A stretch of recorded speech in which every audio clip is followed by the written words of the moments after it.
Want to speak real English from your first lesson? Sign up for your free lifetime account at EnglishClass101.com. I have a cold this week. Hi everybody, welcome back to Ask Alicia, the weekly series where you ask me questions and I answer them. Maybe. First question this week comes from Mo. Hi Mo. Mo says, I would like to know how to use I will or I would go with that when I order from a menu in restaurants. Okay. Well, I suppose it depends a little bit on the situation, but for kind of a general way to use these two, when you make your decision, the thing you would like to order, the thing you plan to order, you can say, I'll go with blah, blah, blah, or I will go with something. Remember to use the contracted form. If you're making a recommendation to someone else, however, like you've chosen your item, you know what you want to order, but you're recommending someone else something. You're recommending like a drink pairing or a side dish or something.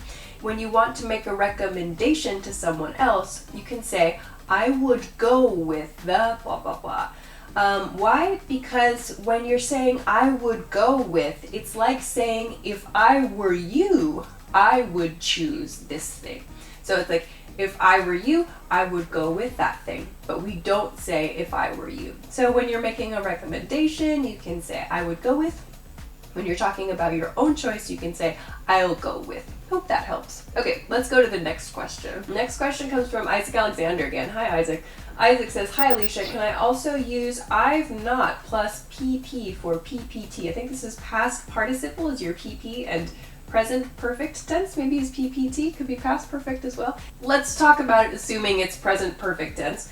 Yes, you can. The answer is you can, but in American English it sounds too formal. So I'll give you some examples. I've not been to France. He's not eaten his dinner. They've not visited this week. Actually, with all of these sentences, there's not a communication problem happening, but they sound too formal for American English. Maybe if you ask a British English speaker, they'll have a different opinion on the way that these expressions are used. But from an American English speaker, it sounds a little too formal, it sounds too stiff, it sounds a bit unnatural. So you can use them, but I don't necessarily recommend it. I hope that helps you a little bit. Okay, let's go to the next question. All right, next question comes from Paolo. Hi, Paolo. Paulo says, hi Alicia, what is the difference between planning to do something and planning on doing something? For example, are you planning on helping John? Thanks. Oh, okay. Really, there's no difference here. It's just the speaker's preference. Let's look at a couple more examples. Are you planning on going out tonight?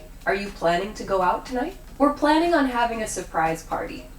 We're planning to have a surprise party. So you can really use these in the same way. They're interchangeable. Don't worry about it. Thanks for the question. Let's go to the next question. Next question comes from Hello Alicia. Oh, mysterious. Okay. Hello Alicia says, can you tell me the difference between make sure and ensure and assure? Also, certain and ascertain. Okay, let's start with make sure and ensure and assure. Make sure and ensure, they both mean to make certain of something. Make sure sounds more casual than ensure. Also, ensure is used like in more formal situations, yes, but so because it's used in those cases, like with contracts or maybe with like formal business letters, it has the idea of a guarantee. So there's like some like higher level of certainty almost, like you're guaranteeing something. Make sure isn't so strong. It's more like check is kind of the feeling with make sure. Assure then, the last one in this first group. Sometimes it can also mean to make sure of something, but it has like the feeling of like giving confidence to the listener, giving confidence to the reader, like that something is possible or there's some positive information, some like you want that person to feel at ease about the situation, like you're making them feel confident about what's going to happen in the future. Or it's like you want to remove any questions or any doubts that someone has about the situation. We call that assuring someone. So let's look at some examples here. I'll be finished with the report tomorrow. I assure you. He assured us the car was safe. They assured us our bags would be brought to the hotel room. So in these cases, you can see that assure is like you're making someone else feel at ease, feel relaxed, feel secure about whatever's going to happen. So I hope that helps. So let's move along to the second part of your question, the difference between certain and ascertain. You can hear the pronunciation is quite different. Certain is used as an adjective, which means like it's something that's definite, it's fixed, it's decided, it's settled. So depending on the situation, it can mean one of those, kind of similar words. Like, I'm certain he's coming to the event tomorrow. Or, did you make certain that the bank account was full of money? Or, I want to make certain that everyone understands the program, for example. To ascertain, however, that's a verb.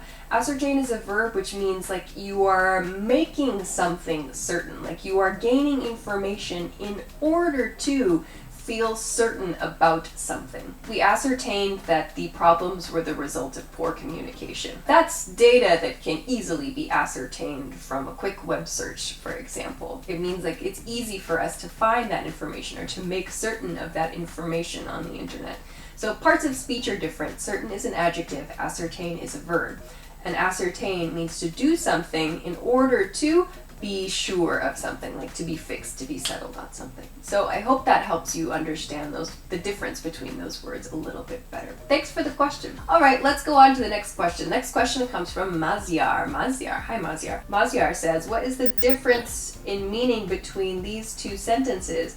What did they do to you and what have they done to you? Okay. It depends on the situation in some cases. Let's look at the first example sentence. What did they do to you? Here we're using simple past tense. Remember, we use simple past tense for actions that started and finished in the past. So that means that when this person asks the question, it's like they're asking about something that's done. It's over. It's not going to continue. Also, the effects of whatever happened in the past are like we can't see. They're not visible. Like there's no effect that we can see now here in the present. So a situation you can imagine is like someone went to a doctor and they had a lot of like really crazy tests done. But there were no effects from the test. Or maybe they had a lot of treatments, but there were no effects from the treatment. And the speaker wants to ask, like, what did they do to you? Like, I'm so curious, what happened in the past? It's over, there seems to be no effect in the present, but I want to know about what happened in the past. In the second example sentence, however, what have they done to you? There we're using the present perfect tense, what have they done to you? Which means that there's something that happened in the past and maybe is continuing to the present, or the effects of that action from the past are continuing to the present. So again, imagine if you go to like a crazy doctor or like a crazy hospital or something, and there's all these mistakes and your body gets injured, like your face gets, I don't know, messed up. There's something terrible that happened to your body. People can see it. People might ask, what have they done to you at that hospital? Like, in other words, we see something happened in the past and we see the effects of that continue to now. So that's why people might use the present perfect tense here, because the effects of something that happened in the past are still visible, are still continuing to the present. Keep in mind, in that situation also, you might hear speakers say, what did they do to you? It would not necessarily be incorrect. They are asking about something that happened in the past, like a specific action that happened in the past. So using simple past tense to ask that question is not necessarily incorrect. What did they do to you? It's okay to ask. However, if back in situation 1, where there are no effects from some kind of crazy medical treatment, in that case, if you ask, what have they done to you? It doesn't make sense. It seems unnatural because there are no effects, there seems to be no problem. So just keep this in mind. So I hope that helps you. Thanks for an interesting question. Like that one. Okay, let's go on to the next question. The next question comes from Deborah Carvalho. Hi, Deborah. Deborah says, hi, Alisha, could you help me? Which one is correct? Different than or different from? Thanks. Aha, yeah. You hear both of these in American English, actually. We use both. I think American English speakers use different from more often. You might also hear different to as well, though I understand that is used more in British English. I think different than might also be used more in British English. In general everyday speech, we use different from most commonly in American English. Thanks for the question. Let's go to the next question. Next question comes from Milin Patel. Hi Milin. Milin says, what does nailed it mean? Nailed it. Yeah, see episode 26 of this series for some information on nailed it and a comparison to damn it, a similar word. To review, nailed it is a casual expression that means you did something perfectly. Thanks for the question. All right, let's go on to the next question. Next question comes from Kushi. Hi Kushi. Kushi says, hi Alisha, in one of your videos you said that you've learned Japanese. I'm learning Japanese too. Any tips to learn a new language fast? Well, fast is sort of a matter of opinion. I don't think learning a language is going to happen in one day or even a month perhaps. But in general, to improve the speed at which you learn, here are a few things that helped me and that might help you. Practice every day. Try living in the country where they speak the target language. Watch media in the language you're learning, actively, not passively. Read things in the language you're studying. Write and speak in the language as much as possible.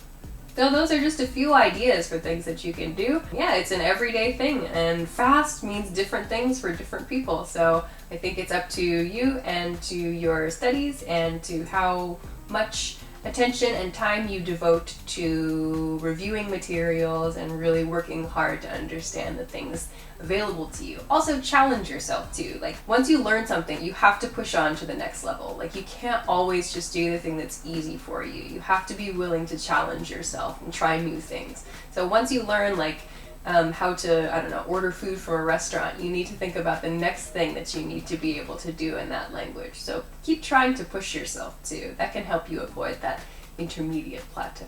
Okay, so I hope that those tips helped you. Just a few ideas quickly off the top of my head. Anyway, those are all the questions that I have for this week. Thank you, as always, for sending your questions. Remember, you can send your questions to me at englishclass101.com/ask-Alisha. Make sure to send them here, not on YouTube or Facebook, because I can't collect them all. So please send all of your questions here, and thank you for such interesting questions as well. I really, really appreciate it. Of course, as always, don't forget to give this video a thumbs up, subscribe to our channel, and check us out at englishclass101.com for some other things that can help you in your English studies. Thanks very much for watching this week's episode of Ask Alisha, and I will see you again next week. Bye bye.